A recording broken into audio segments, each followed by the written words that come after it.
warahmatullahi wabarakatuh. Nama saya Muhammad Nafal dari kelas 10 IPS 2. Ingin menjelaskan bab 3 bagian D tentang penghargaan atau penghormatan terhadap keanekaragaman atau heterogenitas sosial.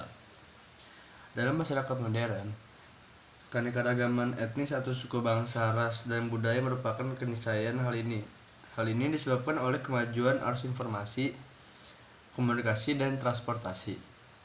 Masyarakat modern juga memiliki ciri-ciri sebagai berikut. Yang pertama, terbuka terhadap hal-hal baru. Yang kedua, menerima perubahan secara kritis. Yang ketiga, peka terhadap masalah-masalah yang terjadi di lingkungannya. Yang keempat, berorientasi pada masa kini dan masa yang akan datang. Yang kelima, menggunakan perencanaan dalam segala tindakan. Yang enam, yakin akan manfaat iptek. 7. Menghormati hak dan kewajiban serta kehormatan pihak lain.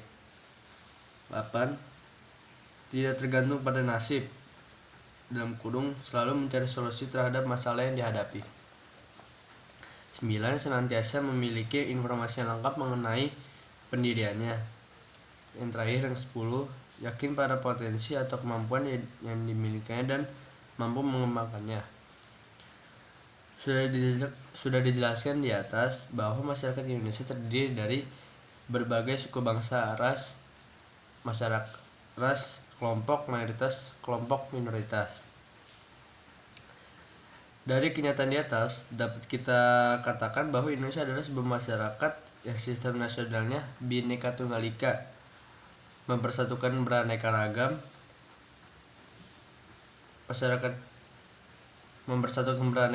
masyarakat dan kebudayaan sebagai sebuah bangsa dalam wadah negara. Kita sering mendengar istilah bahwa dunia kita semakin tanpa sekat antara masyarakat satu dengan masyarakat yang lain. Kondisi demikian harus dibarengi oleh sikap penghargaan dan penghormatan terhadap kelompok. Untuk dapat menghargai atau menghormati keanekaragaman atau heterogenitas sosial, kita harus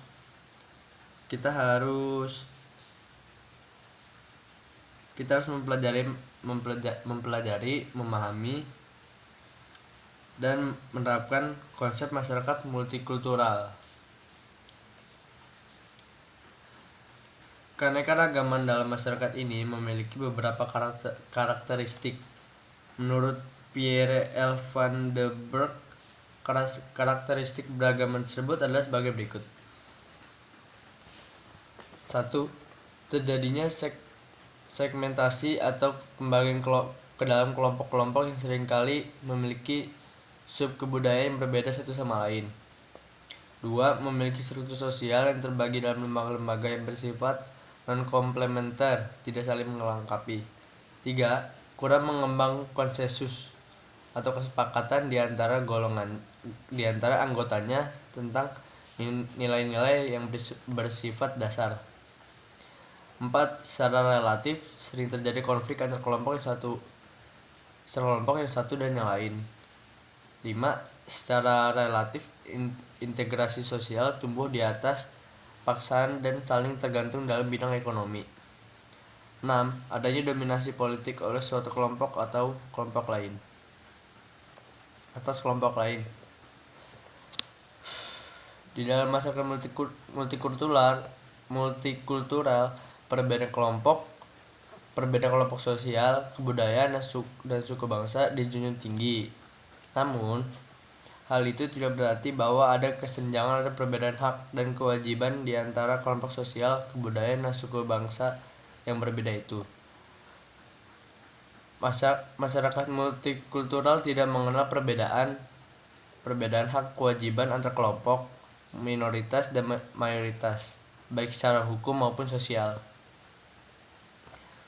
Dalam masyarakat multikultural, masyarakat dituntut untuk hidup penuh toleransi, saling pengertian antar budaya dan antar bangsa, dan membina suatu dunia baru.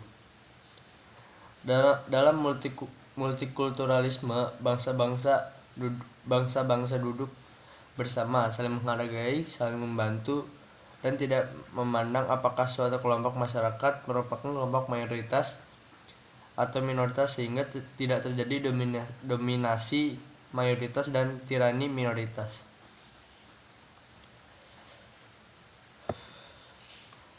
Pemahaman manusia dalam memahami multikulturalisme akan memberikan peran dan sumbangan yang besar terhadap pembangunan dunia yang lebih baik. Suatu masyarakat modern tidak hanya membikin generasinya, tetapi juga mampu mewariskan kehidupan yang lebih baik untuk generasi yang akan datang.